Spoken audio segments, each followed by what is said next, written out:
¿Cómo ven ustedes la pantalla? ¿Bien?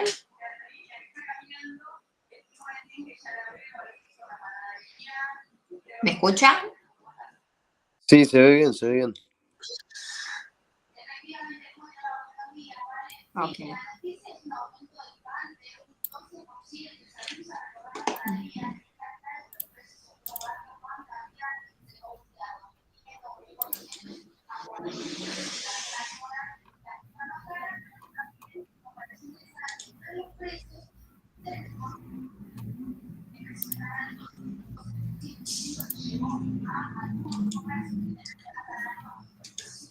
¿Saben que no sé si se está grabando? Ahí, me aparece todo.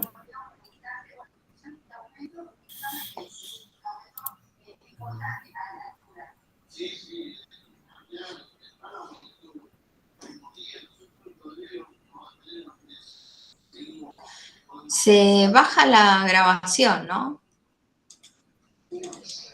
Acá parece como que se está grabando. Ok. Bueno, la pantalla, el aula virtual.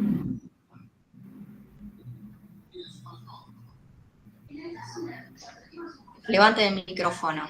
¿Se ve la pantalla? ¿Se ve el aula virtual? Sí, profe. Sí. Sí, sí. Bueno, gracias. Bueno, buenos días, buenas tardes, buenas noches. Ya saben que la modalidad de cursada es asincrónica. Y las clases se graban y espero que sea esto lo que está sucediendo en este momento, que se esté grabando, para poder luego compartir con todos las grabaciones. Por supuesto que comparto mi pantalla y hay contenido todavía que todavía no lo pueden visualizar. ¿Por qué? Porque seguimos una hoja de ruta. Y hay un trayecto que inicia, desarrolla y concluye en algún punto. Aquí, en repositorio de contenidos, dentro de la presentación interactiva, encontrarán las videoclases que se van subiendo este año 2025. En esta materia, Instituciones de Derecho Privado 1.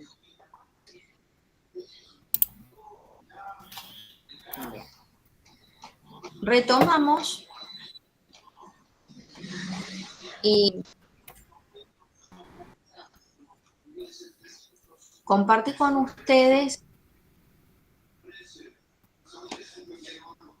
algunas citas de fallos, de una nota del Código de Vélez Sarsfield al Código Civil. Bueno, todo eso será objeto de desarrollo de la clase del día de hoy. Al principio les mostré el índice del Código Civil y Comercial vigente, hoy 8 de abril de 2025. Hicimos una comparación entre el régimen jurídico actual, presente, que está vigente, con el anterior.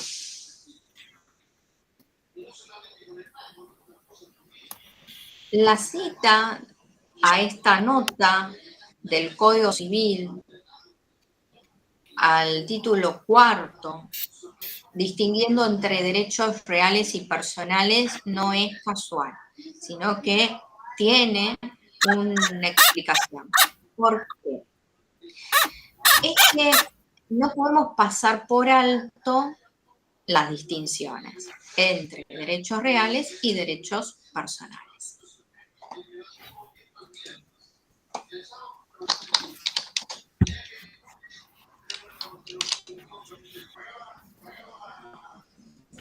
En el buscador puse Código Civil y Comercial. Y ustedes tendrán que hacer lo mismo cuando están estudiando y están armando su carpeta, intentando repasar. Ustedes ponen en el buscador Código Civil y Comercial y en Infolec dan clic lo primero que hay que hacer es ubicarse en el índice del código.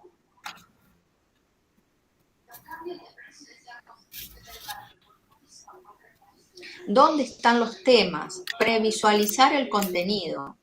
Tener una anticipación visual acerca de lo que será de desarrollo y de interés en esta materia y para ustedes. Código Civil y Comercial de la Nación, Ley 26.994.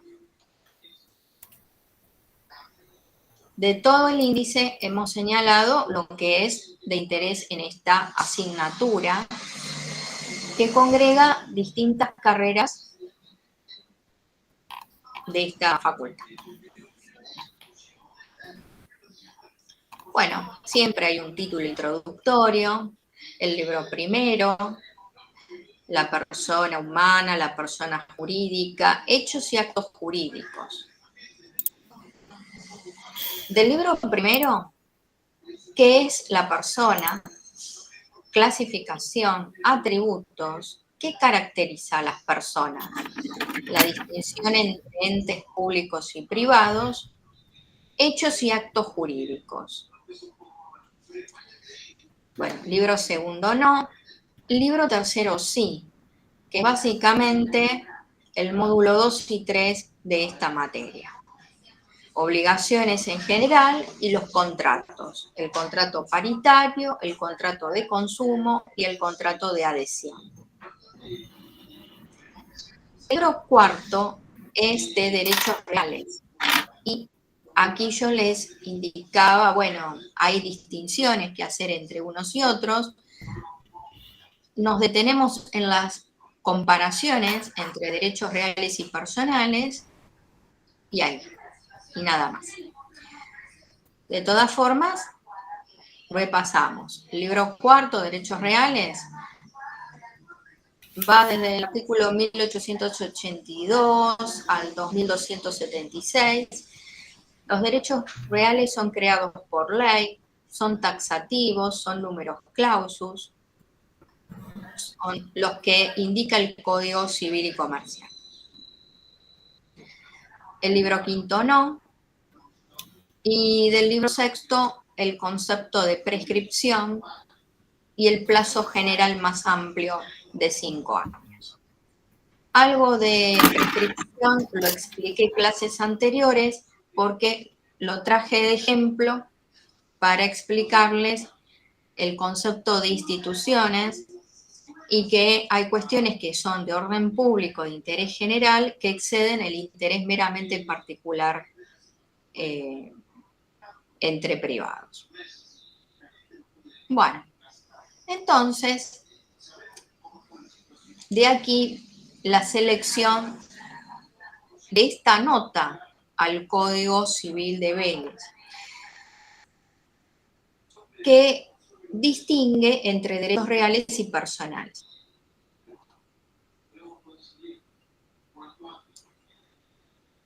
El Código Civil y Comercial que hoy está vigente no contiene notas. Es la gran distinción entre un código y el otro. Y como dice el título aquí, el código de Vélez Sarsfield contenía notas al pie porque el código hacía las veces de manual de texto. Entonces, por ejemplo, aunque en la nota de otro artículo, etcétera, definimos los derechos reales, tratando ahora especialmente de ellos, diremos, como lo señalaba este autor, que el derecho real es el que crea entre la persona y la cosa una relación directa e inmediata, de tal manera que no se encuentre en ella sino dos elementos: la persona, que es el sujeto activo del derecho, y la cosa, que es el objeto. Se llama, al contrario, derecho personal, aquel que solo crea una relación entre la persona a la cual el derecho pertenece y otra que se obliga hacia ella por razón de una cosa o de un hecho cualquiera, de modo que en esa relación se encuentren tres elementos: la persona, el sujeto activo, el acreedor, la persona, que es el sujeto pasivo, el deudor, y la cosa o el hecho, que es el objeto. Los derechos reales comprenden los derechos sobre un objeto existente. Los derechos personales comprenden los derechos a una prestación, es decir, a un objeto que tiene necesidad de ser realizado por una acción. La persona a la cual pertenece un derecho real puede reivindicar el objeto contra todo poseedor. La que tiene un derecho personal no puede perseguir sino a la persona obligada a la acción o a la prestación. Esto decía el Código Civil de Vélez en notas al pie, como haciendo las veces de un manual de texto. Estas notas no tenían fuerza de ley, no eran de aplicación obligatoria, pero ilustraban, explicaban acerca del contenido de los artículos del Código. Y verdaderamente nos sigue siendo de utilidad hasta el día de hoy para poder distinguir entre derechos reales y derechos personales. El Código Civil y Comercial, que hoy está vigente, no tiene estas notas. De todas formas, los conceptos son idénticos. Y respecto de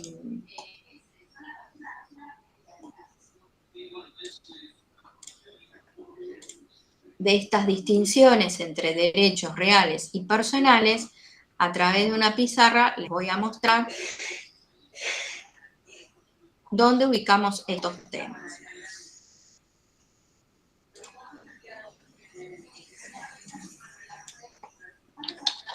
Derecho subjetivo.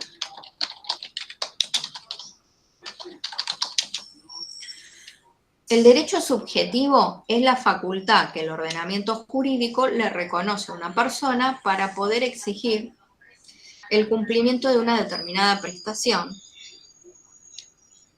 que puede ser de dar, hacer o no hacer. Esta es la definición que yo les daba en clases anteriores. Ahora, eso no es todo. El derecho subjetivo se puede clasificar. Hay cuestiones que son de orden patrimonial y otras que no.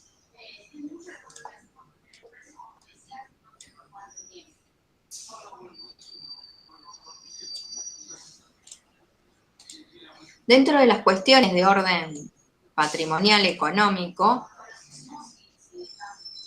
y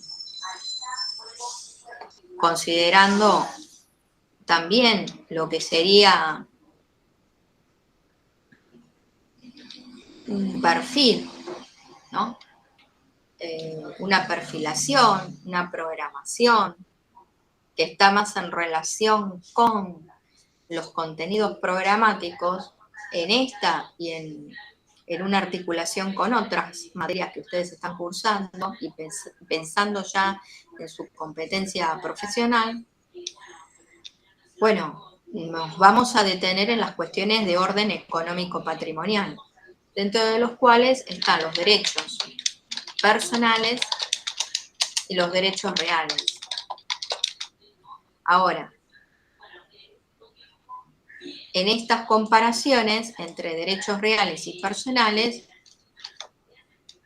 hacemos hincapié en obligaciones y contratos. El esquema de los derechos personales es la distinción, tal como dice acá, entre sujeto activo y sujeto pasivo. Fíjense que dice el derecho personal, aquel solo crea una relación entre la persona a la cual el derecho pertenece, el acreedor, el sujeto activo, y otra a la que se obliga, o sea, que está obligada a cumplir con una prestación.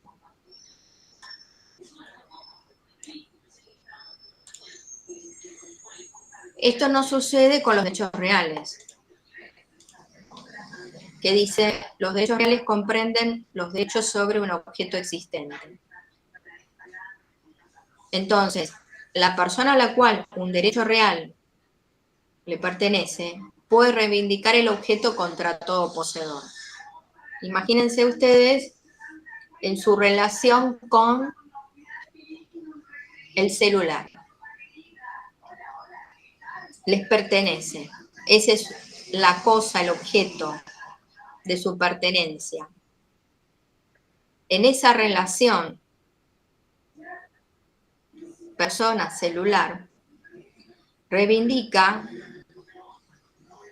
tener ese celular como suyo contra todos. Esto no sucede con los derechos personales, ya que el sujeto activo solo puede perseguir su crédito contra el deudor que le debe efectivamente pagar o cumplir con la obligación que sea. Por supuesto que hay cuestiones de orden extra patrimonial que no tienen contenido económico, como son los derechos personalísimos.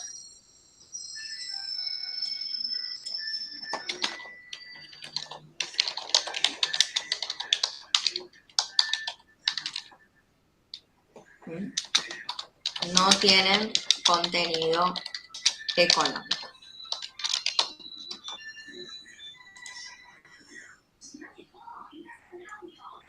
La definición de derecho subjetivo que expliqué en clases anteriores y en esta hace hincapié en el derecho subjetivo de contenido económico, derechos personales, donde marca la distinción entre un sujeto activo, titular del derecho, el sujeto pasivo, que tiene la obligación de cumplirle, y en el medio de ellos el nexo prestación, que los vincula a ambos.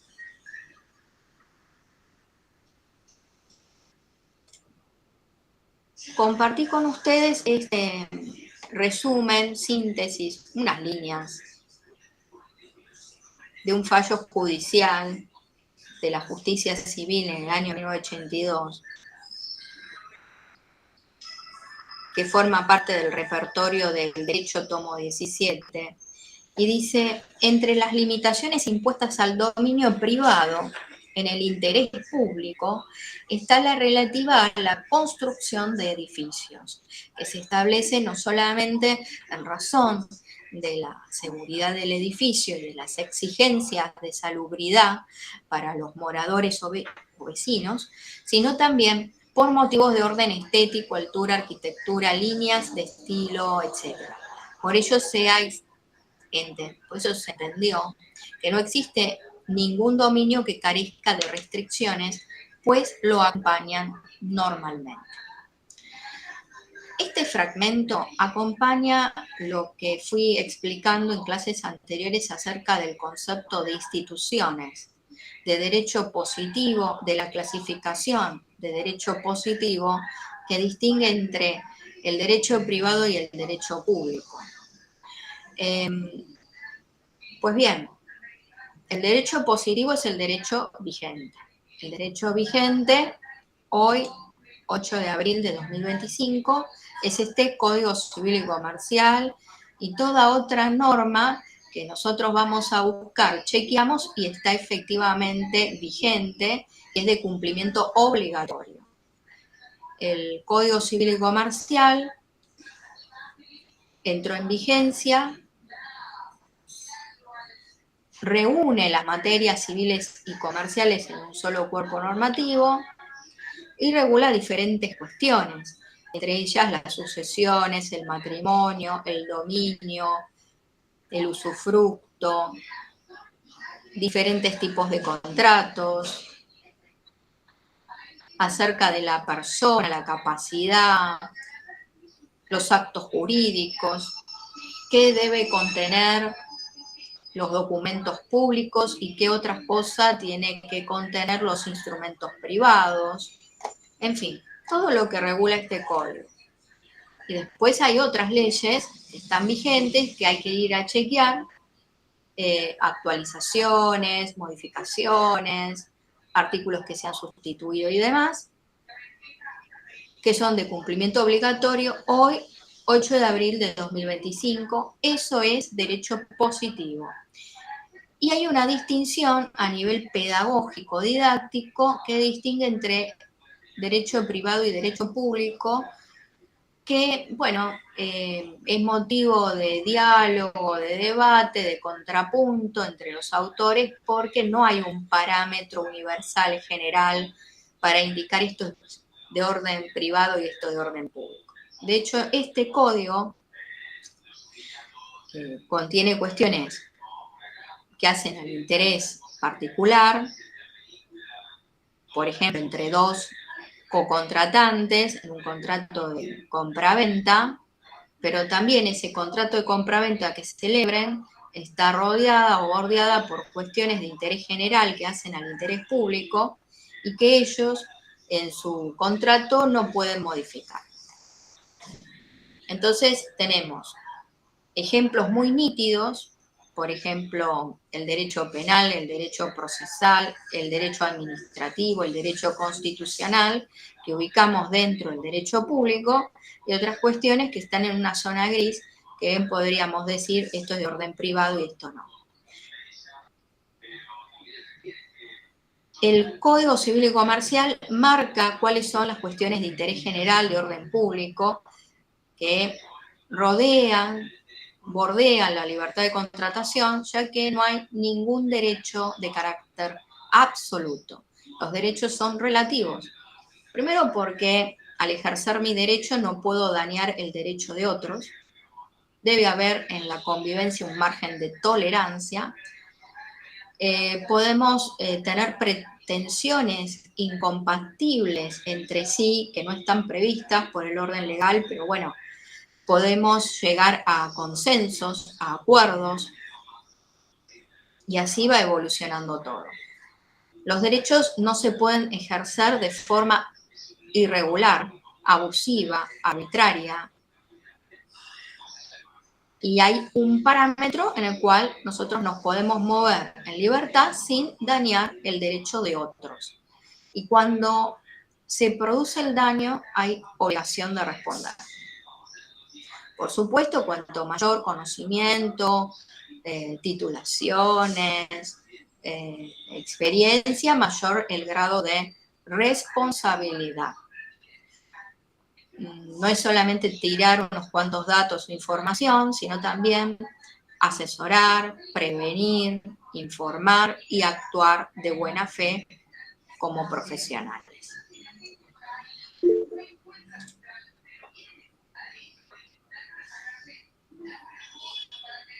Bueno.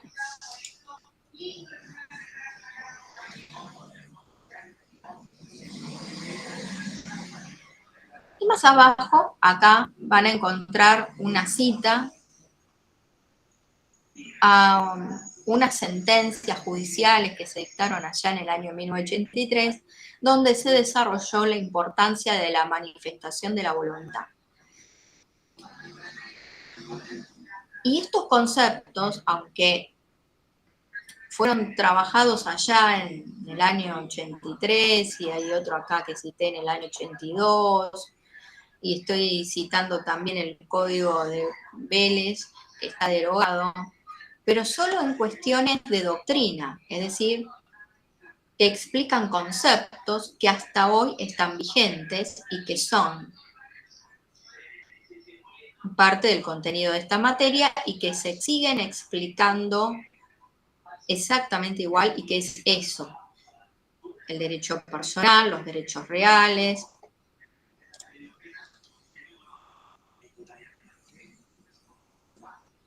Y en este caso, la manifestación de la voluntad. Exactamente igual que en el 83, hoy en día, seguimos con estos conceptos. Y están previstos así en el Código Civil y Comercial, que hoy está vigente. El concepto de voluntad viene a colación de la hoja de ruta. Nosotros no vemos los temas desorganizados, sino que seguimos una línea, que nos subimos al micro, inicia el viaje y vamos a llegar a destino, a la terminal, nos bajamos sin contratos. Utilizo la metáfora del viaje para que se den una idea general acerca de módulo 1, 2 y 3. Para ir de una punta a la otra, en este recorrido, empezamos por los hechos. Hechos que son jurídicamente relevantes, producto del obrar humano, voluntarios. Nos detenemos acá, le sacamos una foto a la voluntad y estudiamos de qué trata. La voluntad tiene elementos internos, metafísicos, psicológicos, internos, que nosotros no podemos visualizar y podemos explicar, por supuesto, que es la libertad, la intención y el discernimiento. Pero con esto solo, como dice acá, no alcanza. La voluntad no manifestada no tiene relevancia jurídica. Es imposible fundar en ella una acción de cumplimiento o nulidad del contrato. De lo contrario, toda idea de seriedad y de seguridad jurídica estaría perdida. Los hombres deben poder confiar en lo que ven escrito y firmado, y no es posible que a su conducta legítima y de buena fe se oponga más tarde una supuesta intención o voluntad distinta. Si bien la voluntad es el alma del contrato, esa voluntad solo puede ser apreciada a través del prisma de su declaración. La simple intención. A ver, pero yo quise hacer otra cosa. No.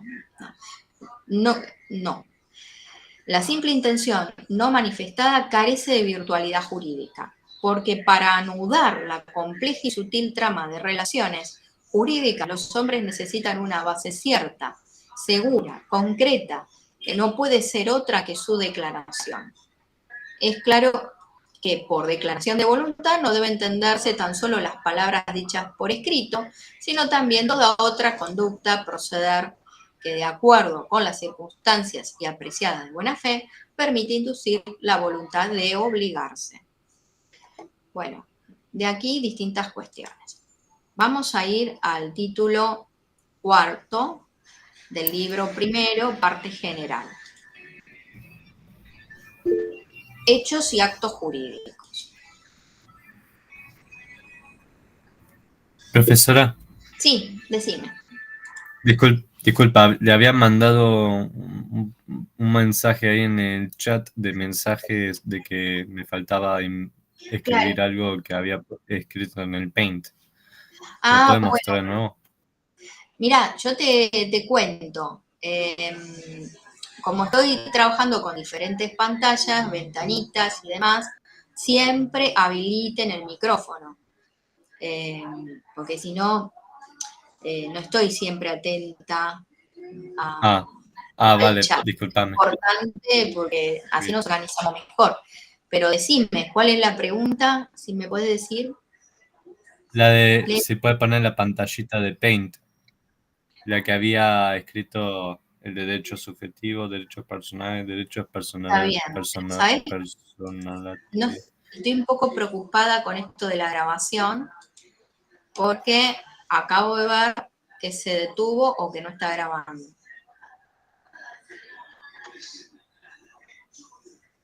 ¿Ustedes ven que se está grabando? Sí, aparece como si estuviera grabando. Sí, todavía aparece. Sí, profe, sale el logo que está grabando. Sí, es algo que me llama Y la eso, atención. obviamente, si comparte la pantalla con el Paint, ahí no va a pasar nada, tío. No, está bien, está bien. La pantalla del Paint es esta. Derecho subjetivo, la distinción entre las cuestiones de orden económico patrimonial, derechos personales y reales. Dentro de los derechos personales ustedes van a encontrar obligaciones y contratos, que es básicamente el módulo 2 y 3. Y de las cuestiones extrapatrimoniales, que no tienen contenido económico, están, por ejemplo, los derechos personalísimos, que son los derechos humanos, derechos fundamentales de las personas. Este mapita también sirve para ubicarse dentro de la materia, porque ¿a cuáles de todos estos contenidos focalizamos nuestra atención? Ahora se los pregunto a ustedes.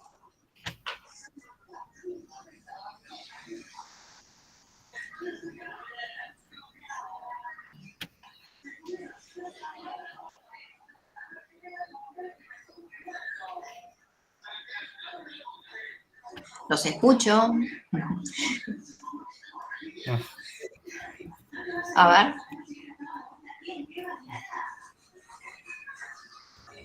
De todo lo que está expuesto en la pizarra. Al primero, puede ser. ¿No te escucho bien? A ver. Al primero puede ser. Al derechos personales. Muy bien. Bien. Entonces, ¿dónde nos ubicamos dentro de los derechos personales, obligaciones y contratos? ¿Qué es? Es un derecho subjetivo de contenido patrimonial, derechos personales, obligaciones y contratos que tienen un esquema. A ver, lo voy a representar acá, así se ve con claridad. El esquema de los derechos personales son sujeto activo, sujeto pasivo y el nexo o prestación. U objeto. El sujeto activo es el titular del derecho. Ahora, no está en el rol de alguien que detenta una cosa, no. Tiene un crédito contra alguien, por lo tanto, ese derecho que reivindica no es contra todos, sino únicamente contra el sujeto pasivo que le debe pagar. Por eso, entre el sujeto activo y pasivo hay un nexo, algo los vincula, que también llamamos prestación u objeto. Y digo prestación u objeto por esto de la prestación. U objeto también ofrece algún tipo de diferencia, depende de qué autor lea. Listo. Lo voy a dejar así. Piensen esto como que es lo que vamos a ir desarrollando de ahora en adelante. En las clases, el contenido que ustedes tienen es el que está en el aula virtual, a través de las videograbaciones, y de los materiales que voy cargando en el aula.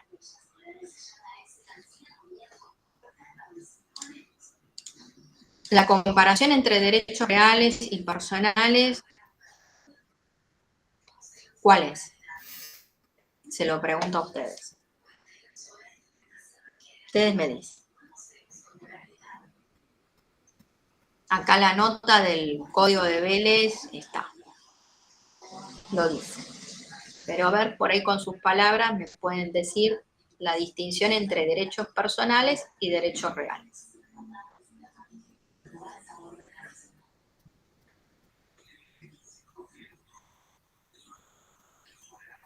Creo que los reales es como que influencian a mucha gente y el personal a dos individuos en especial, digamos, sí. No tiene nada que ver con la influencia. Acá yo tengo, a ver, vamos a poner estas llaves, ¿sí?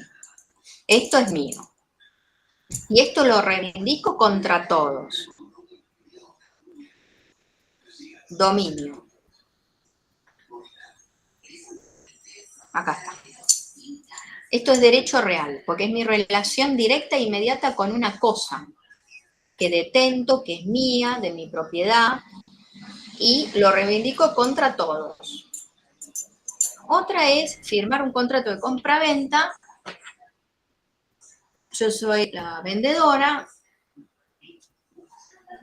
y Pedro es el comprador. Y en esa relación surgen derechos y obligaciones para ambos. ¿Sí? Bien. En esos derechos y obligaciones, cada quien se juega si es sujeto activo, sujeto pasivo, respecto del otro.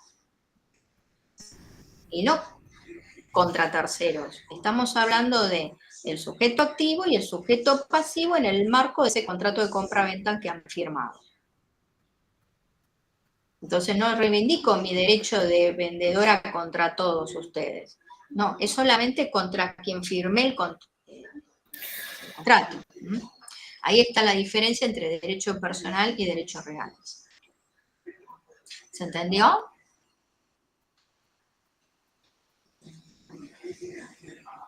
Sí, Sí, sí. sí.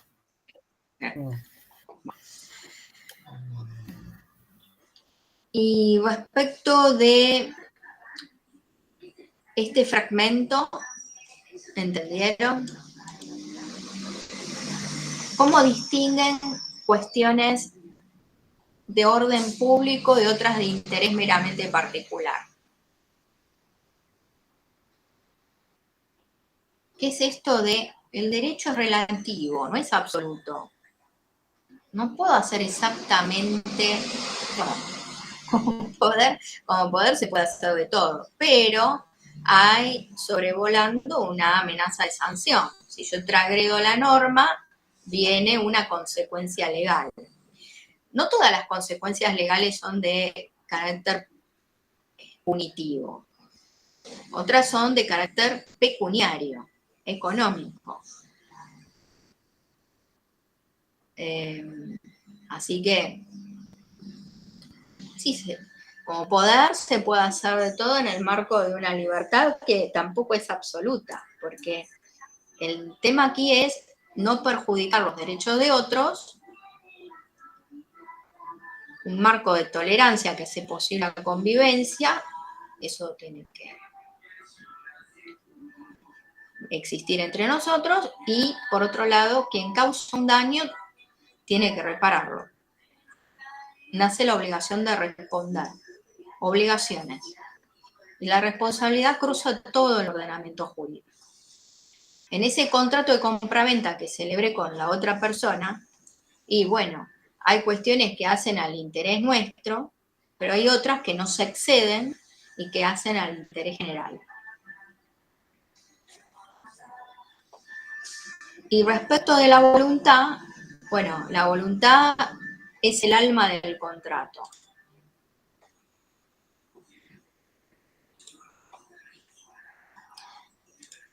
Estos mapas que yo estoy dibujando en Paint también están en la sección de presentaciones que son comunes a todos los módulos,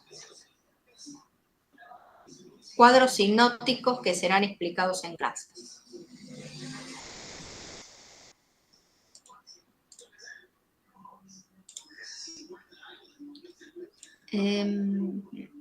Bien. La voluntad. La voluntad tiene elementos internos y elemento externo. Interno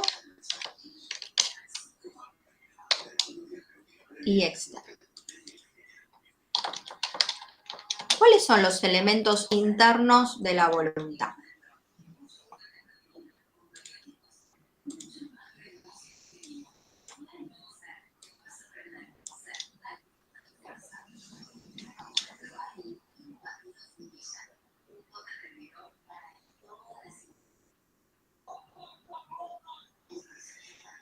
¿Dónde están?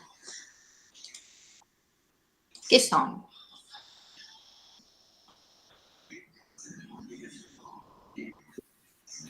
Esto, La ¿no? libertad, la intención y el discernimiento.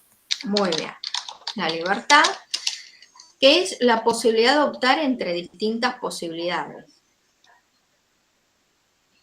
Libertad, intención y discernimiento.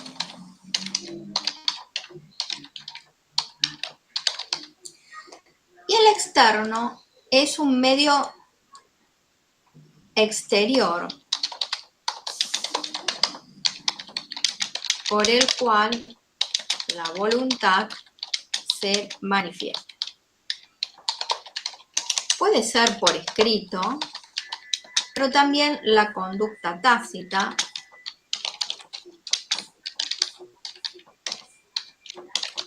y la oralidad.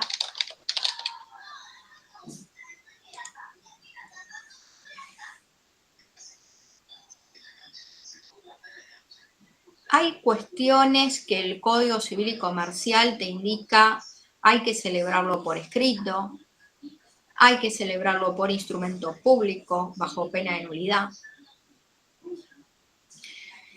Y eso lo iremos desarrollando porque tiene que ver con si se puede probar, con la validez del acto. Bueno, por el momento, la voluntad, el concepto, los elementos que caracterizan. Si falta algo de esto,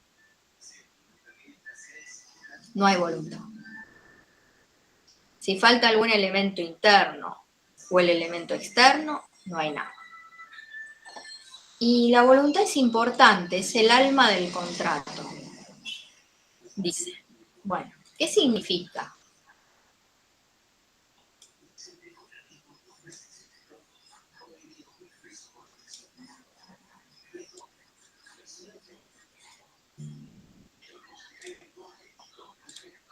Acá, a lo último de esta pirámide escalonada, voy a poner contratos. Para poder llegar a la cima, tiene que haber antes voluntad. La voluntad del comprador y del vendedor en celebrar ese contrato. Pero antes del contrato está la etapa precontractual. Esto es las tratativas, las negociaciones, la oferta y que la oferta sea aceptada. Por lo tanto, en ese lanzamiento de una oferta, propuesta, y el otro que me acepta la propuesta o me hace una contraoferta, tiene que haber voluntad. Voluntad de ambos.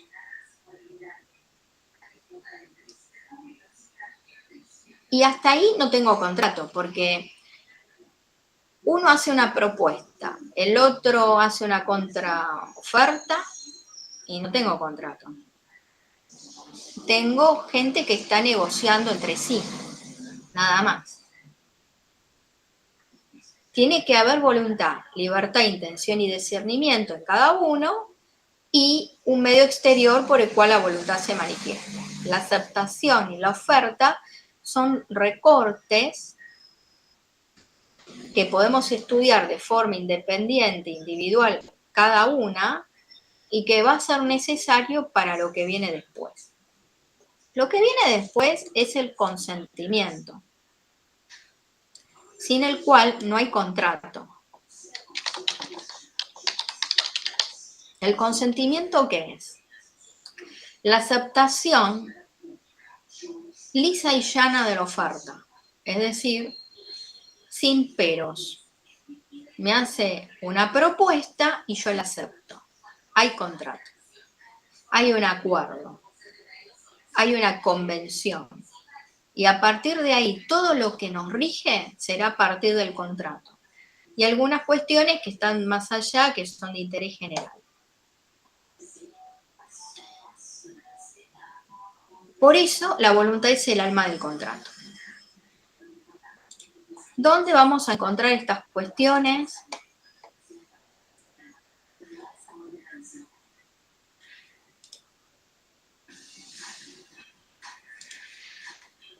Bueno, a partir del artículo 257, hecho jurídico.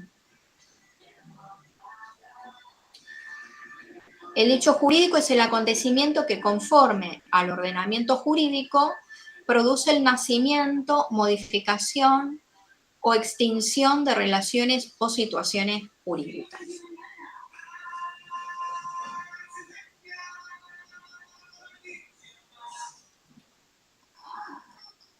Es decir, es un hecho jurídicamente relevante. ¿Hay cuestiones que no están previstas por el ordenamiento jurídico? Sí. ¿Podemos estar en pretensiones incompatibles y, bueno, tener un conflicto? Sí, puede suceder. Sucede. Y eso no está previsto por el ordenamiento jurídico, significa que no hay una ley, un reglamento, un decreto, una disposición, no importa la naturaleza, no existe, que diga cómo resolvemos este tema entre nosotros. puede suceder. Ahora bien, el juez con su sentencia tiene que cubrir ese vacío, para lo cual ahí me remito al título preliminar cuando habla de el derecho y dice el artículo 3 debe de resolver.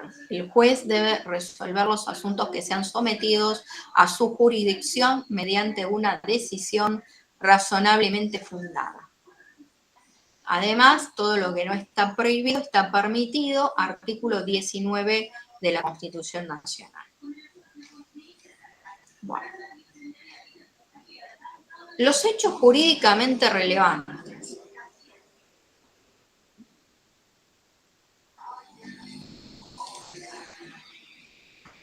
Realizados por el obrar humano, por la persona. Cuando digo por el obrar humano, es también la persona jurídica o de existencia ideal. Más adelante vamos a marcar la distinción que su naturaleza jurídica, por supuesto, no es la misma. No somos igual que una sociedad anónima. Nosotros somos de carne y hueso y la sociedad anónima es un ente ficcional. ¿Sí? Bueno. De todas formas, cuando digo producto del obrar humano, incluyo ambos. Persona humana, persona jurídica. El acto jurídico es el voluntario lícito que tiene por fin inmediato la adquisición, modificación o extinción de relaciones o situaciones jurídicas. Bueno,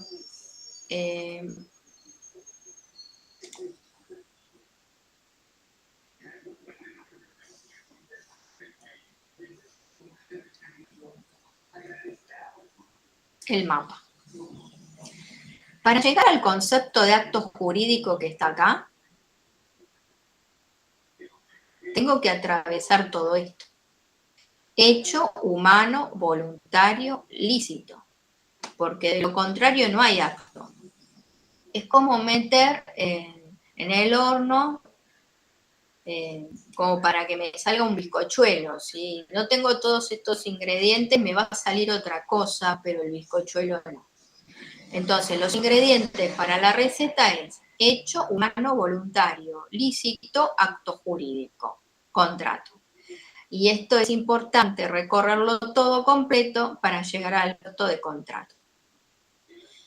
¿Por qué? Porque los actos jurídicos se clasifican y entre los actos jurídicos, los contratos. Los contratos es una subespecie del acto jurídico o, como lo ven acá dentro de la gráfica, tienen el conjunto de los actos jurídicos y el subconjunto de los contratos. Los contratos, por naturaleza, son un acto jurídico. Cumplen con todos estos ingredientes. Es un hecho jurídicamente relevante, humano, voluntario, lícito, acto jurídico. Artículo 260. El acto voluntario es el ejecutado con discernimiento, intención y libertad que se manifiesta por un hecho exterior. Artículo 262, manifestación de la voluntad. Los actos pueden exteriorizarse oralmente, por escrito, por signo inequívoco o por la ejecución de un hecho material. A ver, oralmente entendemos todos, creo yo, que entendemos qué significa oralmente. Yo digo sí, no, quiero hacer esto, quiero hacer tal otra cosa, lo digo oralmente. Por signo inequívoco, esto es un hecho social, el gesto de levantar la mano en un contexto significa, bueno, ustedes bien lo saben, preguntar, por ejemplo. Estoy indicando algo. Con ese gesto, que es un signo inequívoco, en este contexto significa, profe, le quiero hacer una pregunta. En otras situaciones significa aceptar la oferta. En una subasta o en el transporte. Levanto la mano, estoy pidiendo el transporte. Por escrito entiendo también que saben, que entendemos todos qué significa poner algo por escrito. Y por la ejecución de un hecho material es un comportamiento, una conducta que, bueno, tenemos que interpretar a partir de esa conducta la voluntad del sujeto.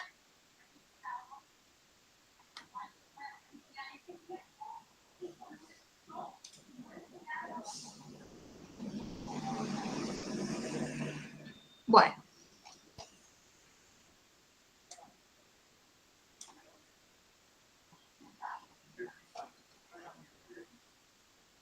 Vamos a hacer un ejercicio. Lo voy a habilitar para que ustedes lo vean desde sus pantallas y quede ya en el aula virtual.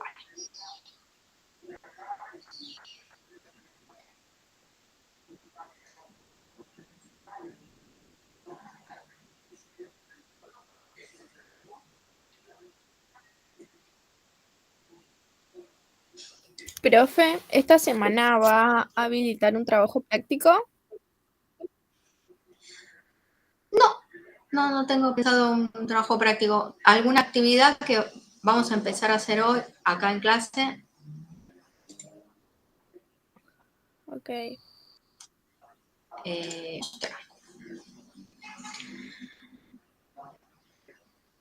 O sí, en el sentido de que quizás tengamos que continuarlo la clase próxima. Eso veamos, lo vamos viendo.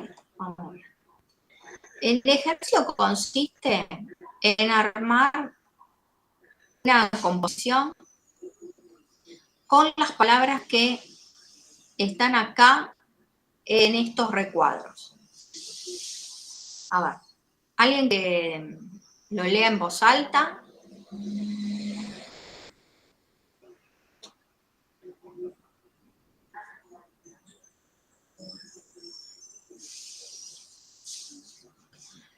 Empiezo yo. Código Civil y Comercial.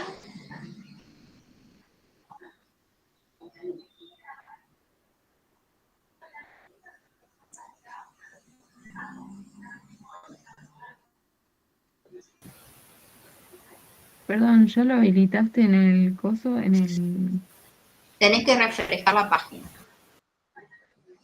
Dale, gracias. Refrescar la página significa actualizarlo. Toca en... Profe, ¿quiere Sí. que leamos? Sí, ¿Eso? por favor, lee vos en voz alta. Habilita tu micrófono y lee los cuadraditos. Perfecto.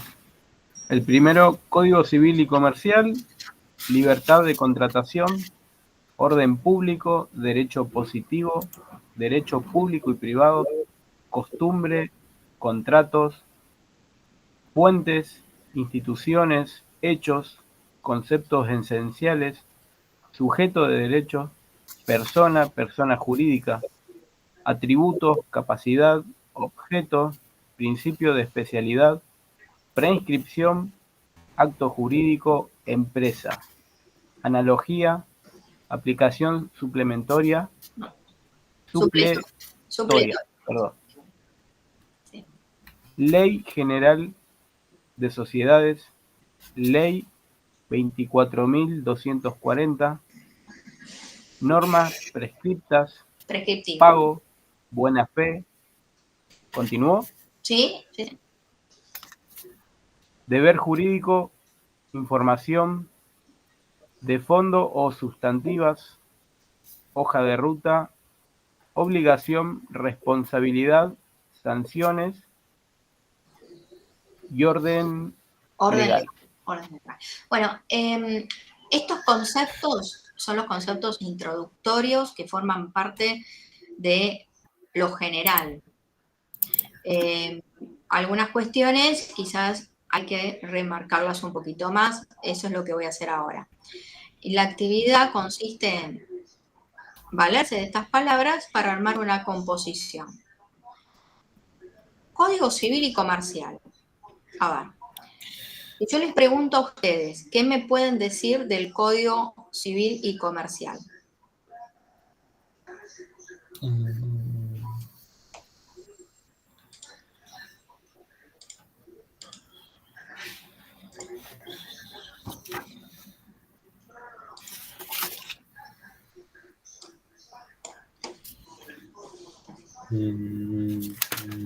Que entró en vigencia el 1 de septiembre, creo, del 2015.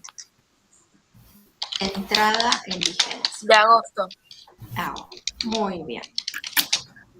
1 de agosto del 2015. Muy bien.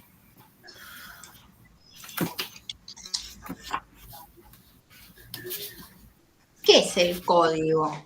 ¿Qué es un código?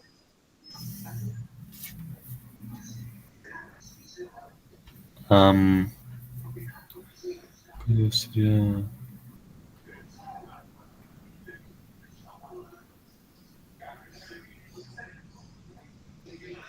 No sé, no.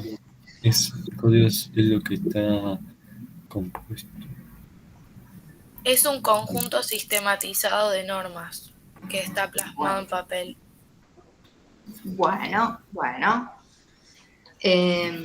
Bien. Es un cuerpo unificado de normas, sistematizado, metódicamente ubicadas, todas las cuestiones que trata, de matrimonio, sucesiones, la transmisión de derechos y demás. Es una ley. Es decir, no es ni más ni menos que cualquier otra ley por ser un código. Es un código, es una ley. ¿Es una ley de fondo o de forma?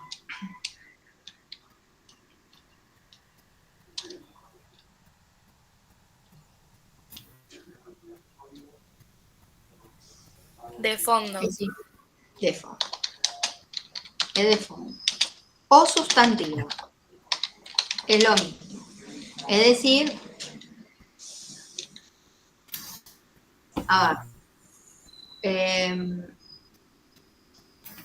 sustantivo, de fondo, son las cuestiones que sin importar donde ustedes estén parados dentro del territorio argentino, se aplica igual, es el mismo código.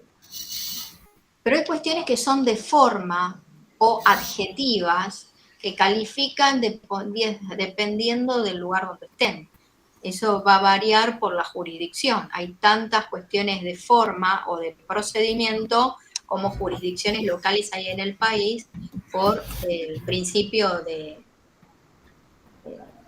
la forma federal, de Estado.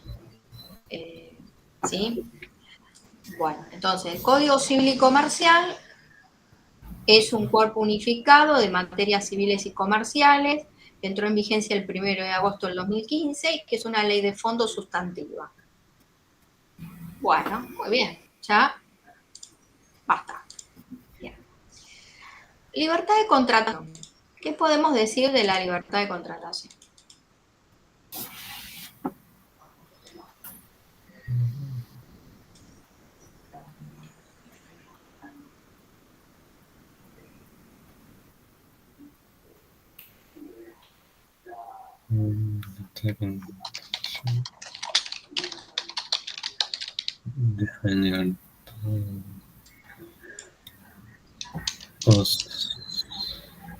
¿Qué es la libertad de contratación?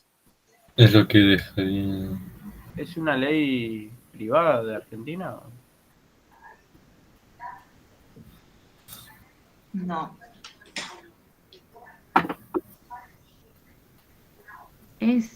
Para mí que es la libertad de poder las personas tener contratos determinados por sus propias condiciones y arreglos entre partes.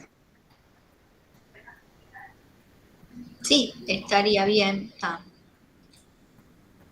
Pero, esencialmente, ¿qué es? ¿Un acto jurídico? Un derecho. ¿Un derecho personal? Es un derecho, muy bien.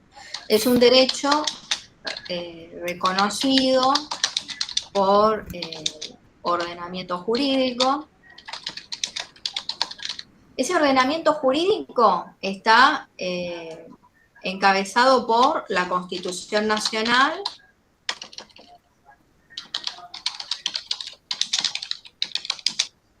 y los tratados internacionales con jerarquía constitucional.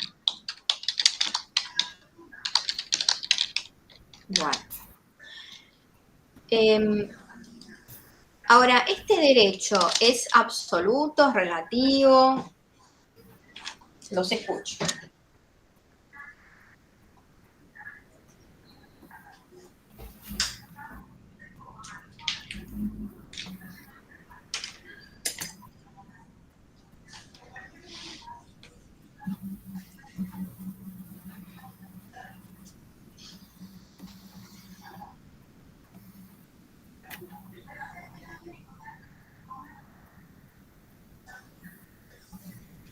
¿Qué significa esto?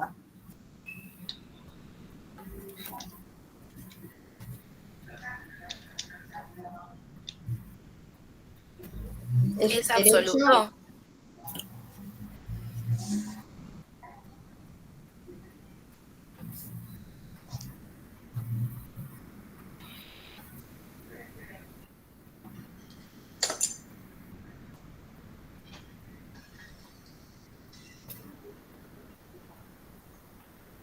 No.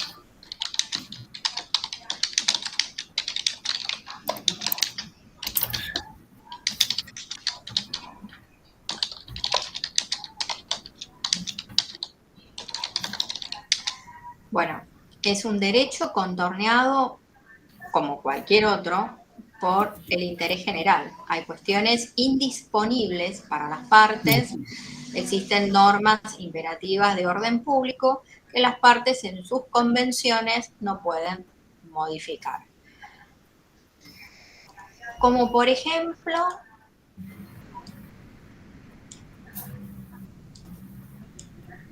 la prescripción. Esto lo pongo acá como para ir adelantando. Prescripción es bueno, yo esto lo expliqué en clases anteriores, pero bueno, fíjense de escuchar las clases y de tomar nota, el plazo de prescripción. La prescripción son plazos, 5 años, 2 años, 6 meses, lo que sea, lo fija la ley y no se puede modificar. Es una norma imperativa de orden público que hace al interés general y que las partes en sus convenciones no pueden modificar o tocar.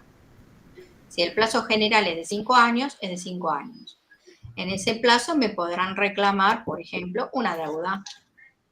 Y si yo opto por refinanciar, interrumpo el curso de la prescripción y contamos a partir de ahora de 0. O sea que tendrán de acá a 5 años posibilidad de continuar reclamándome la deuda.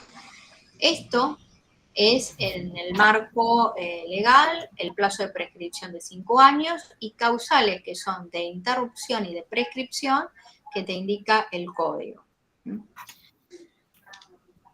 Ahí tenemos un ejemplo de estas cuestiones de orden público e interés general que las partes no pueden tocar, que son normas imperativas. Yo les daba en el aula virtual un ejemplo a partir de la edificación. Sí, podemos extender construcciones, elevar construcciones, construir edificios. Ahora, eso tiene que respetar una reglamentación, un código de edificación que me habla del orden estético, la altura, la arquitectura, líneas de estilo, por ubicación. No es cuestión de que, bueno, yo quiero armar esto acá, pero le estoy quitando luces y vistas al vecino. O sea, esto tampoco no, ya, ¿se entiende? Por eso hay limitaciones impuestas al dominio privado y, claro, hacen al interés público. Y en este tema que vamos a abordar, que son los contratos, y hay cuestiones que no se exceden y que hacen a la seguridad pública. ¿Listo? En esa danza de entrar y salir estamos entre el derecho privado y público. Bueno, fíjense que cada uno de estos conceptos nos permite continuar en una hilación. Orden público. ¿Qué es el orden público?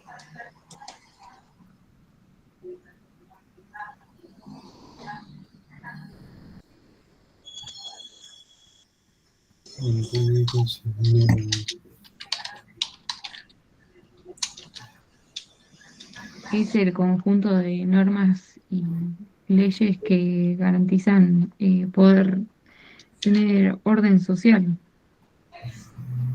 Bueno, el orden público es un principio.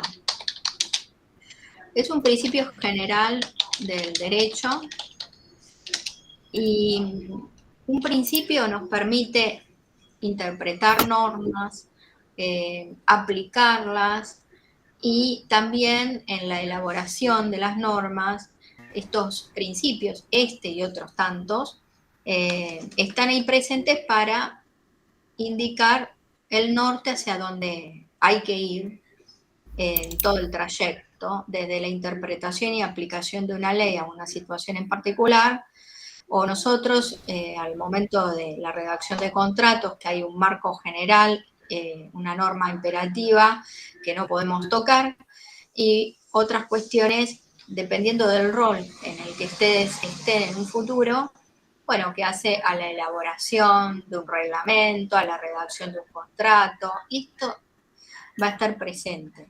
Es un principio general del derecho que, dependiendo del contexto, del ambiente, ese principio puede ser más rígido o más flexible, ser como una especie de canilla o de válvula que se abre y se cierra a medida.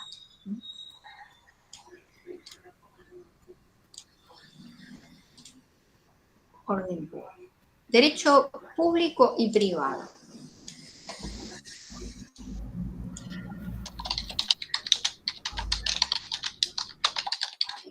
¿Qué es?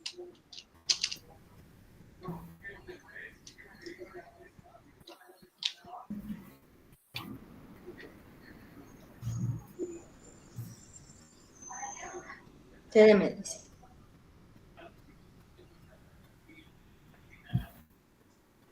Son derechos positivos. El derecho positivo es uno solo. No hay derechos. Pero no se clasifica en público y privado. Sí, pero el derecho positivo es uno. Será subclasificaciones del derecho positivo. Entonces, podemos decir subclasificaciones del derecho positivo. El tronco es uno solo, tiene dos ramas, pero es un solo árbol. Yo no puedo decir... Profesora, ¿puede ser un conjunto de normas? Yo no puedo decir que en la plaza veo... O no, vamos a poner en la plaza. En la esquina veo 5 árboles porque tiene 5 ramas. Es un árbol con 5 ramas. Pues más o menos así. Bueno, el derecho positivo es el derecho vigente que se puede clasificar en derecho público y privado. ¿Y cómo distinguimos entre el derecho público y privado si tuviéramos que decir marcar algún parámetro para distinguir una cosa de la otra? El público es cuando se habla de cuestiones generales y el privado de cuestiones particulares. Bueno, el derecho público hace interés general y el privado a lo meramente particular. Bueno. Costumbre. ¿Qué es la costumbre?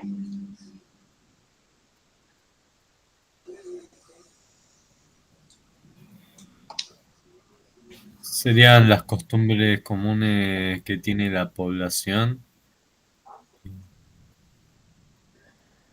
La costumbre es fuente del derecho. Está que dentro del sistema continental nuestro no está en el primer lugar. En nuestro sistema el primer lugar lo tiene la ley.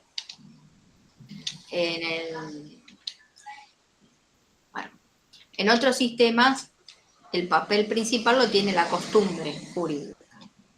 En nuestro sistema es la ley. Pero bueno, la costumbre, al igual que la ley, son fuentes del derecho.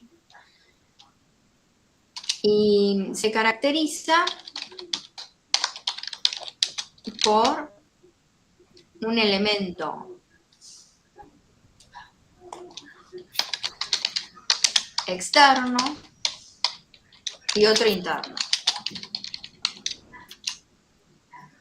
El elemento interno, ¿cuál es? Y esto es sumamente importante porque de lo contrario, y serán costumbres, sí, pero no lo tenemos en cuenta desde el punto de vista legal. Para que sea legal, obligatoria la costumbre, tiene que existir este elemento interno. Y ahí sí la costumbre obliga. Vamos a ver también que esto está previsto en el Código Civil y Comercial.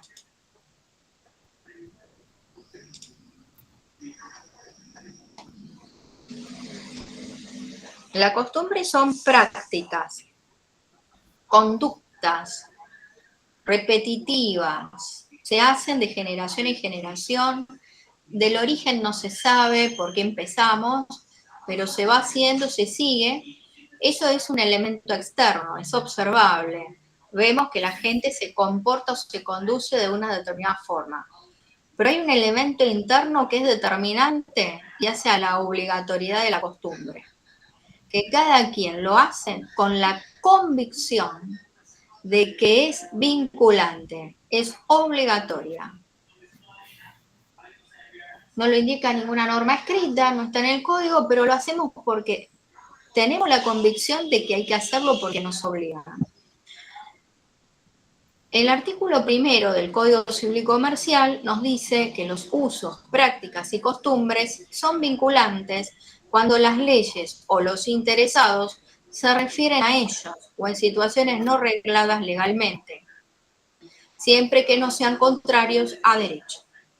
En nuestro sistema funciona así, está previsto en el artículo 1, que en principio hay que atenernos al texto legal, lo que dice la ley. Pero en situaciones no regladas legalmente o que nos valemos de la costumbre, de las prácticas y usos comerciales, por ejemplo,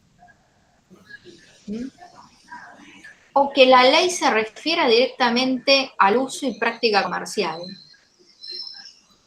es fuente y es de aplicación y resulta obligatorio.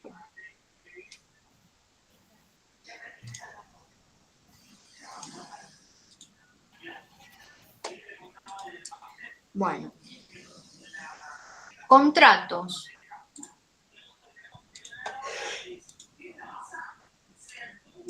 ¿Qué son los contratos?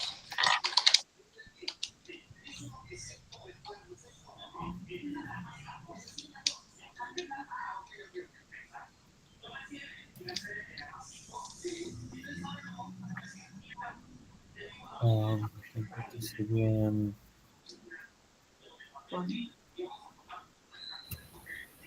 Piensan en el Sería mapa. el... A ver.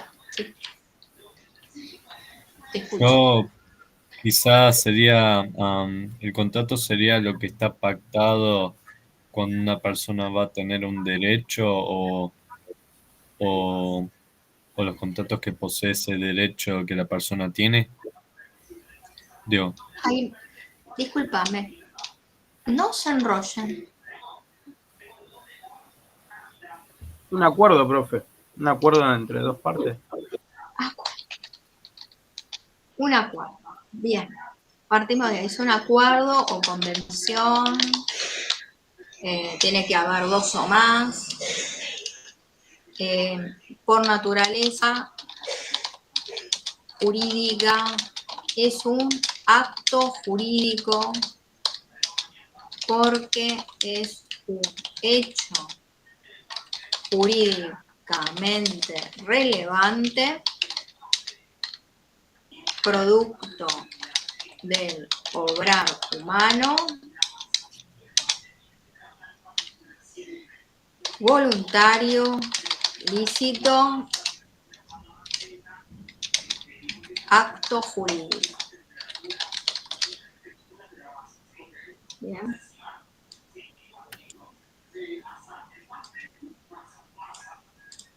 Recuerden la hoja de ruta. Hecho humano, voluntario, lícito, acto jurídico y el diagrama de abajo, que en la clasificación de los actos, adentro ubica los contratos.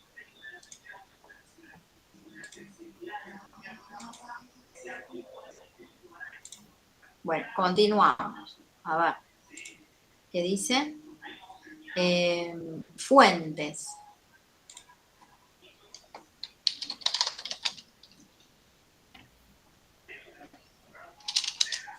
¿Qué son las fuentes?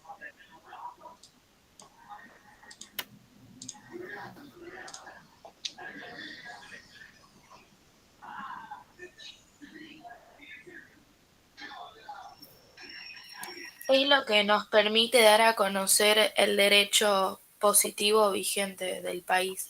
Bueno, muy bien. Que era lo de la numeración. Muy bien. Ahí su compañera acaba de decir una definición. Una fuente por medio de la cual podemos conocer.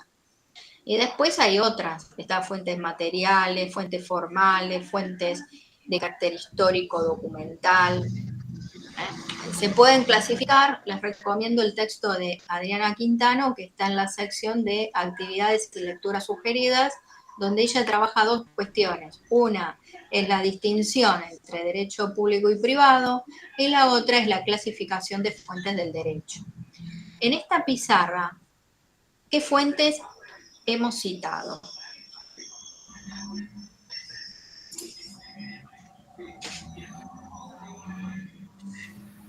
El Código Civil y Comercial, la costumbre. Muy Los bien. contratos. Muy bien, perfecto. Las fuentes que hemos citado por el momento son el Código Civil y Comercial, las leyes en general también, y los contratos son ley para las partes y también son fuente del derecho, y la costumbre. Y el orden público, que es un principio general del derecho y también es fuente. Bueno, instituciones.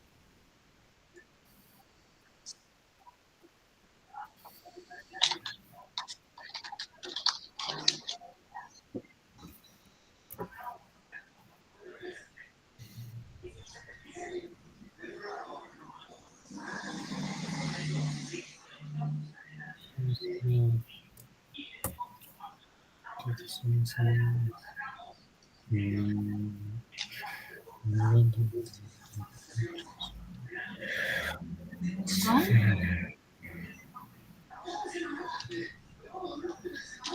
¿Qué son las instituciones?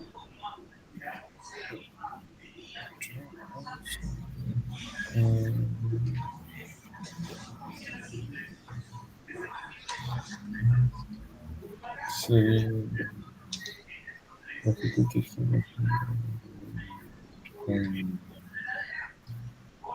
Una organización. ¿Un qué? Una organización, dijiste. Sí. Bueno, cada institución supone una organización.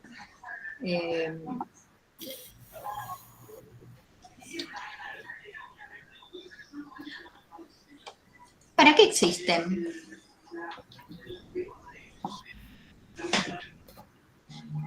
Para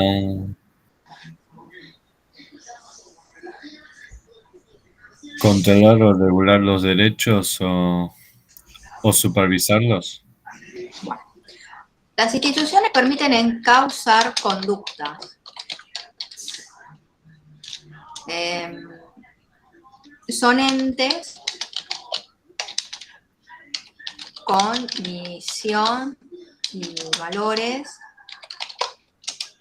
un eje vertebrado normativo,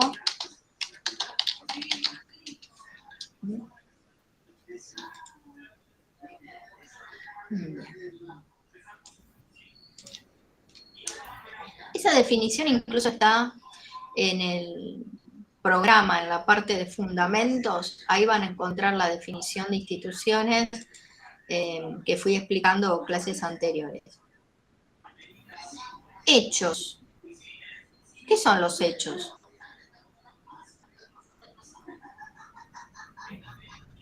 Fíjense que en el mapa empezamos por hecho. Hecho humano, voluntario, lícito, acto jurídico. ¿Qué es un hecho?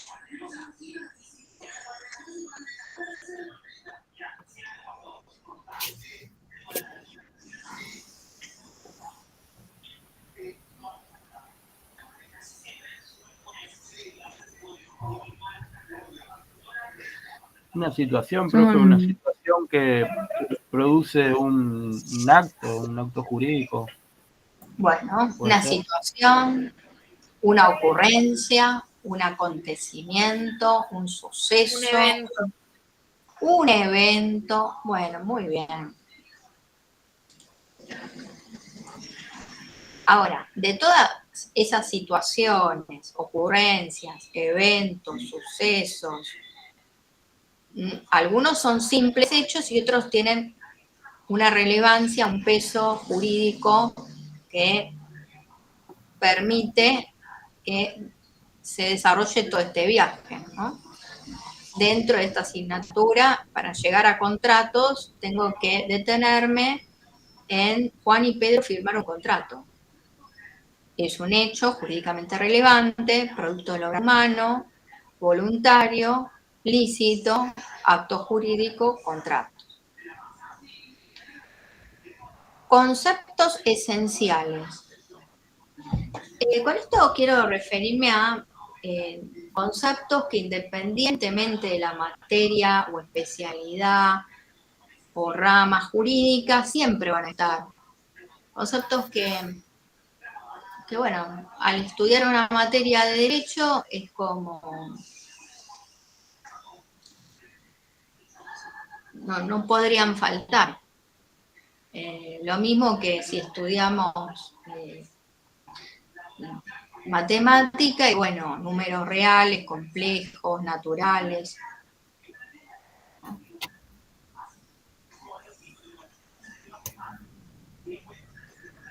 Acá hay conceptos que son esenciales que, independientemente de la materia jurídica, rama, especialidad o materia de derecho que estudien, siempre van a estar.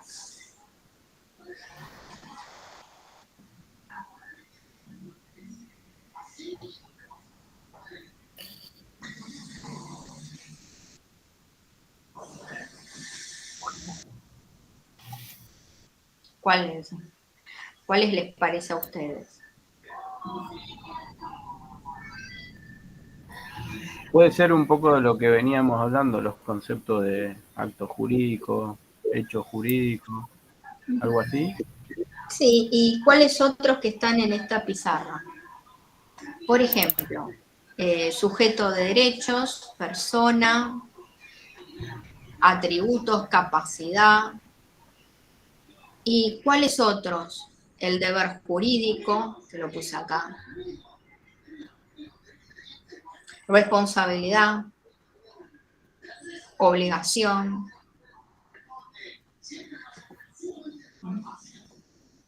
sujeto de derechos. ¿Qué es el sujeto de derechos?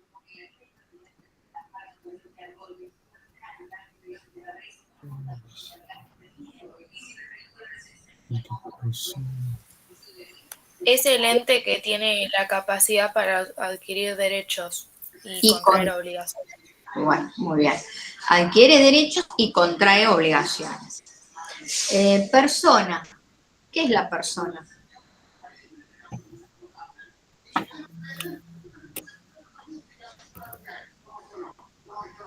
La persona es el sujeto de derechos. Ahora, las personas se pueden clasificar o distinguir entre persona humana y persona jurídica. Muy bien. O de existencial. Muy bien. Entonces, vamos a hacer este otro recuadro. Vamos a poner acá. Sujeto de derechos.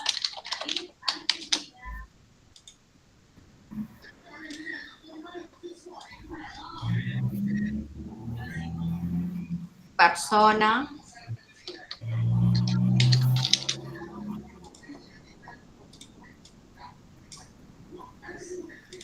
Persona jurídica o de existencia ideal.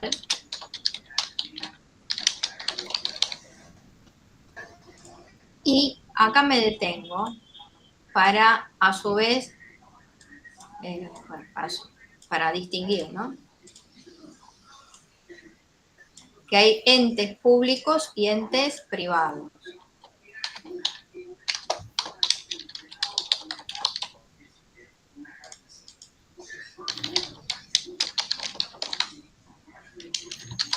Bueno.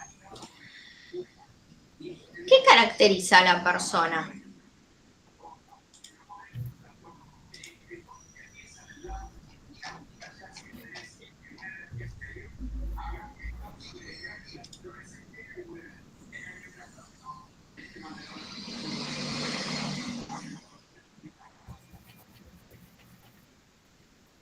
¿Qué caracteriza a la persona, a las personas?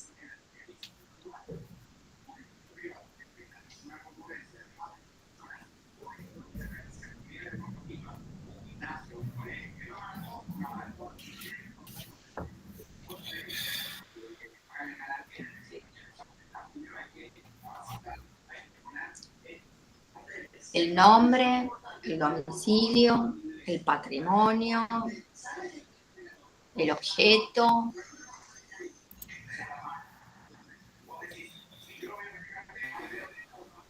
¿Alguna otra cosa? ¿Qué caracteriza?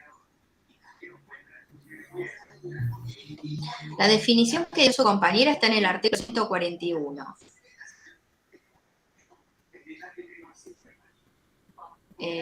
No, un poco más adelante, pero la del 141 es importante, porque define a la persona jurídica o existencial.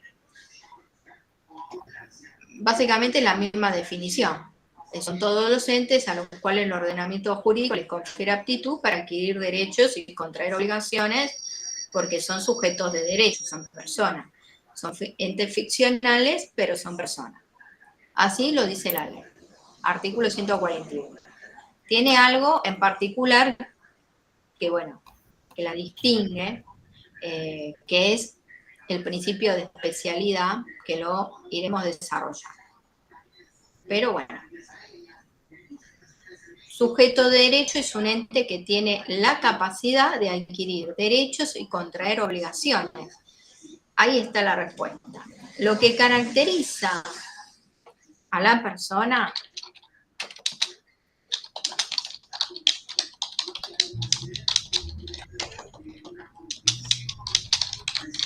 es la capacidad.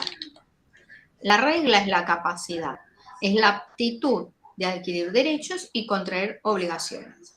No se caracteriza por su apariencia, ni por su nombre, ni por su domicilio, ni por su patrimonio. se caracteriza por la capacidad, que es la aptitud de adquirir derechos y contraer obligaciones. Las personas de existencia ideal tienen capacidad, y esa capacidad se aplica a un principio de especialidad, y lo voy a ubicar acá, principio de especialidad.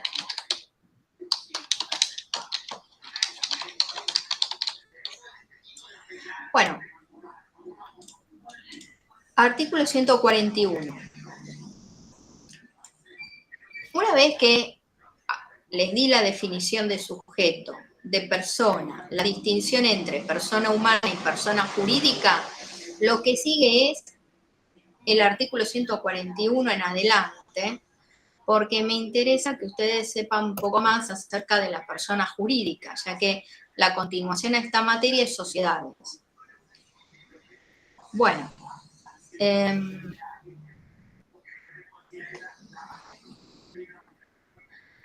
así que ahí tienen la definición. ¿Cuáles son los atributos de las personas?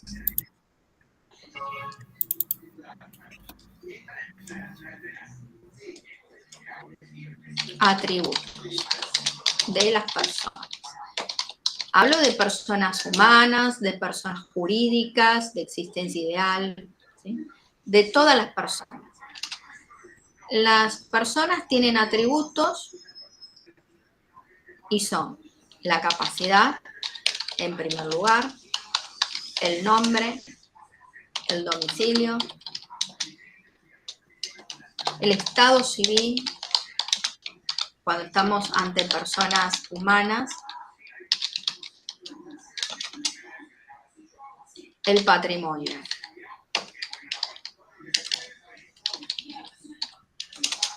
Si es persona jurídica, estado civil no, pero lo otro sí, es decir, capacidad,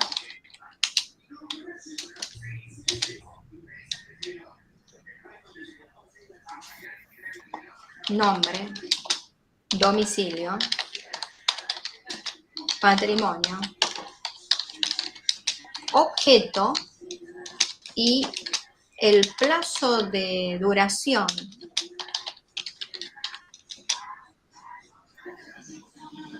Cuidado. Del plazo de duración, el Código Civil y Comercial nos dice que es indeterminado,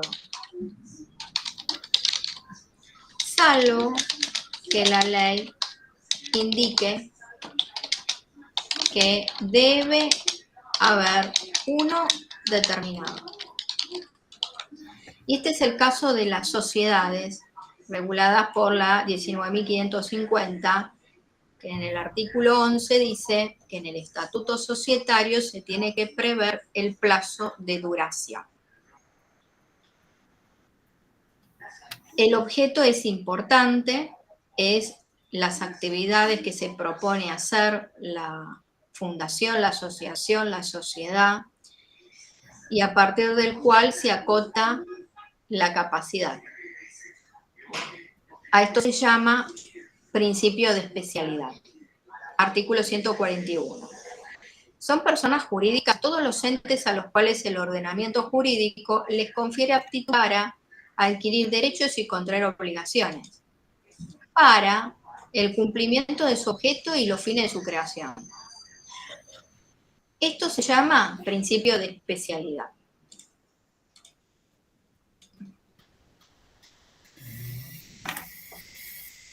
Para el cumplimiento de su objeto y los fines de su creación. Artículo 141. Ahora,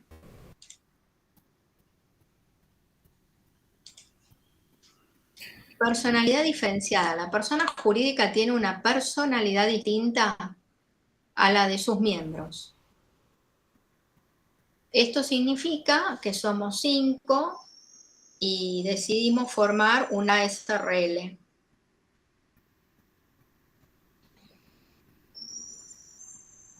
O tenemos un espíritu voluntarioso y tenemos un fin altruista y queremos ayudar a otros y tenemos una misión, un propósito, una serie de objetivos sin fines lucrativos, formamos una asociación civil, lo constituimos como una ONG y dejó de ser una idea, un proyecto para tener esta ONG que ya está inscripta y bueno, esa ONG tiene nombre, domicilio, patrimonio, diferenciado de cada uno de nosotros que compone la ONG.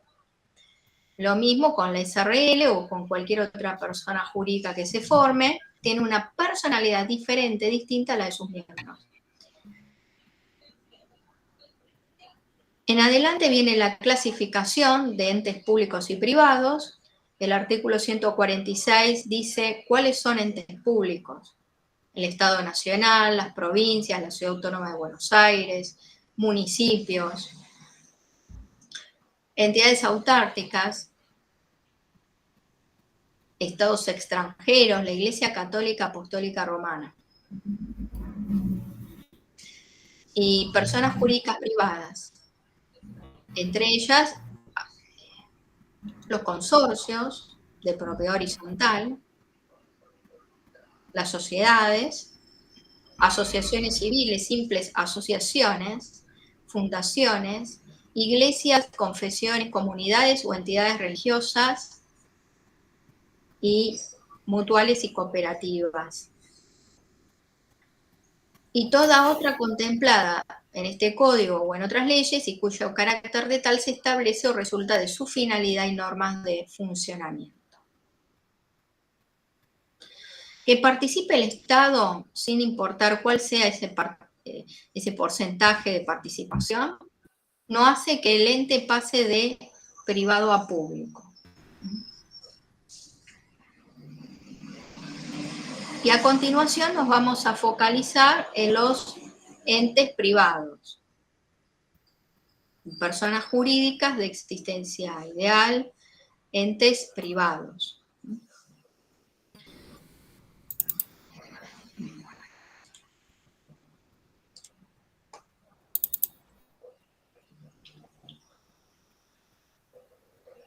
Objeto. ¿Qué es el objeto?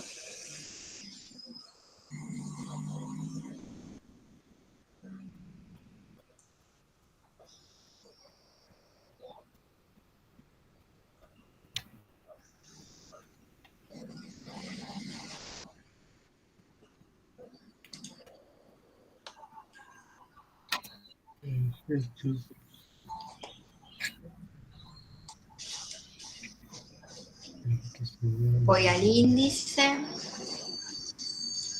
hechos y actos jurídicos,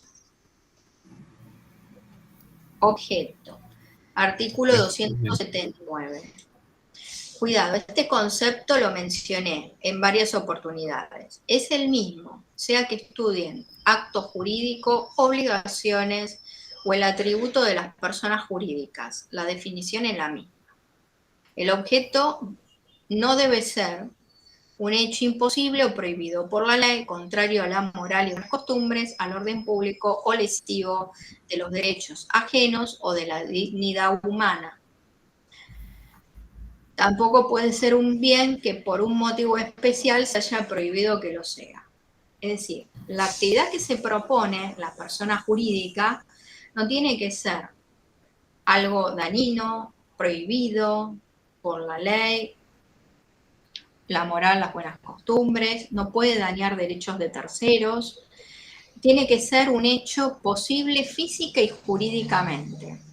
En clases anteriores sumé que además de esa posibilidad física, jurídica, también económica, porque al momento de proponernos una X actividad y formamos una sociedad, el capital que ponemos ahí tiene que ser proporcional al objetivo de ese emprendimiento.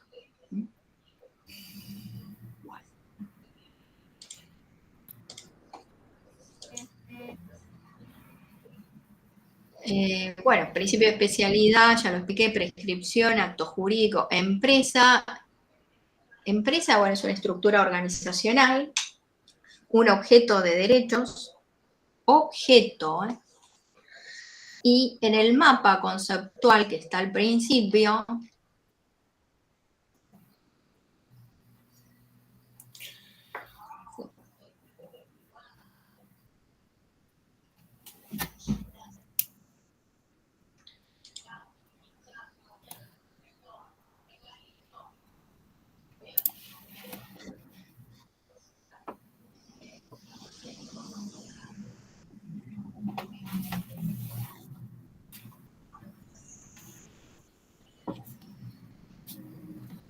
mapa conceptual que acompañará las clases como parte de la presentación. Bueno, el corazoncito de ese mapa es la empresa, acá. Y a partir de la empresa se desprenden distintas situaciones, como por ejemplo contratos, relaciones jurídicas con trabajadores, con competidores, clientes, acreedores, consumidores finales, proveedores. Ahora, las relaciones jurídicas se dan entre entes, entre personas, entre persona humana, persona jurídica, pero es entre personas. Dependiendo de la naturaleza de esa relación jurídica, la norma aplicable, porque si es la sociedad con consumidor final, aplicaremos la ley 2440, defensa del consumidor. Pero si es la sociedad con sus miembros, socios, la relación jurídica tiene un marco legal que es la Ley General de Sociedades, 19.550. Si la sociedad SRL contrata empleados, la relación con sus empleados es una relación jurídica, laboral, y se aplica la ley de contrato de trabajo. Entonces, esto es una parte del mapa. La otra parte me indica que la empresa se puede caracterizar a través de elementos materiales que están dados por el Fondo de Comercio, la estructura organizacional, y quien está a cargo es el sujeto, que puede ser una persona humana o una persona jurídica.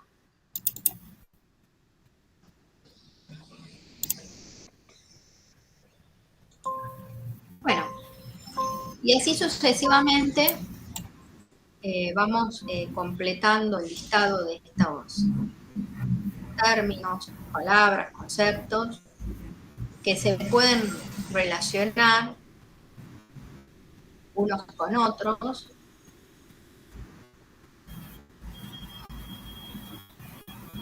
Analogía, aplicación supletoria, Ley General de Sociedades, Ley 2440, normas prescriptivas, el pago, la buena fe, el deber jurídico, la información, de fondos sustantivas, hoja de ruta, obligación, responsabilidad, sanciones, orden legal. Bueno, lo dejo como tarea para la próxima, cuando nos vemos el martes que viene. 15, martes 15, que ustedes completen la relación que hay entre estos conceptos, relacionándolos entre sí. Por ejemplo, contratos y analogía, el Código Civil y Comercial con analogía, o alguna de estas leyes, Ley General de Sociedades, Ley 2440, a ver cómo lo relacionan con lo desarrollado hasta el momento. Fíjense de las clases anteriores que las he citado a estas normativas, cómo lo hice, en qué contexto, qué explicaba en ese momento. Normas prescriptivas, qué relación tiene con lo que estamos estudiando, están vigentes, no forman parte o no del derecho positivo, el pago, ¿Qué pueden decir del pago? Fíjense que he mencionado esto. El pago es un medio extintivo de las obligaciones, pero así como es un derecho para el deudor, es una obligación.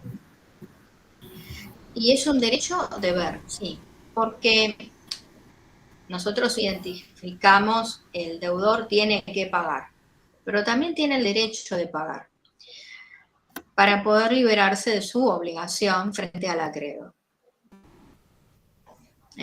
Buena fe, a ver cómo relaciono la buena fe con las fuentes, el orden público, el deber jurídico con conceptos esenciales, la persona, la capacidad, información. Esto es importante para el derecho del consumidor y del usuario, y pueden relacionar Ley 2440, información y buena fe. De fondo sustantivas, de este listado, ¿cuáles son leyes de fondo sustantivas? La hoja de ruta, bueno, con hechos, actos, la voluntad, responsabilidad, obligaciones con conceptos esenciales, sanciones, para lo cual también tienen el mapa conceptual en el archivo de cuadros sinópticos que están aquí al principio.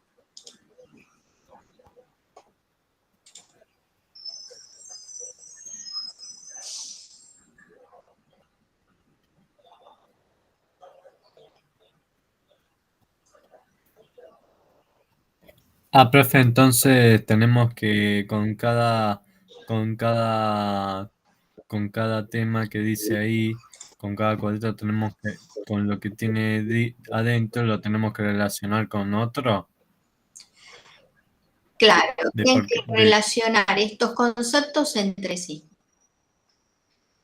Analogía, aplicación supletoria, estas palabras, ¿cómo ustedes armarían una composición relacionando estos conceptos entre ellos? Por ejemplo, orden. Profe, pero hacemos como distintos textos con, no sé, 3, 4 palabras o todo un texto entero. Y yo diría que armen un texto de una carilla. Con todas las palabras o con algunas. Con las que ustedes puedan ustedes vincular o linkear unas con las otras. Por el momento lo hacemos así, Okay. más sencillo.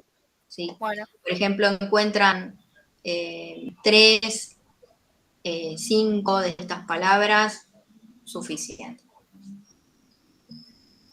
Bueno. Bueno, eso es todo por la Entonces, clase. espera, profe, entonces al menos de máximo o de que es necesario para el trabajo al menos de 5 palabras De generar una 3 a 5 composición de las 5 palabras. palabras. Claro, de 3 a 5 palabras que De ustedes 5 puedan palabras, vincular. usarlas para una composición y que tenga coherencia y que se entienda y que esté correcto. De que esas 3 a 5 palabras estén relacionadas en todo en una oración de Carillo. Bueno, voy a pasar esto para que quede claro. La actividad para la próxima es un texto de una carilla donde ustedes relacionen entre sí estos conceptos entre 3 a 5 de estos que están en el listado. ¿Se entendió? Sí, sí. Bueno. Les mando un saludo y bueno, ahora sí. Profe, disculpame, una última cosa antes de que termine. ¿Puede mostrar por última vez el Paint, por favor? Que se me ha quedado una duda.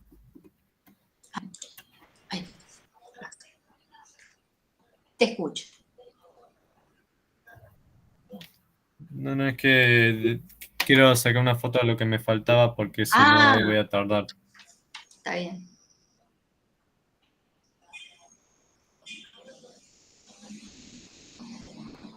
Ahora sí. Bueno. ¿Alguna otra pregunta, consulta?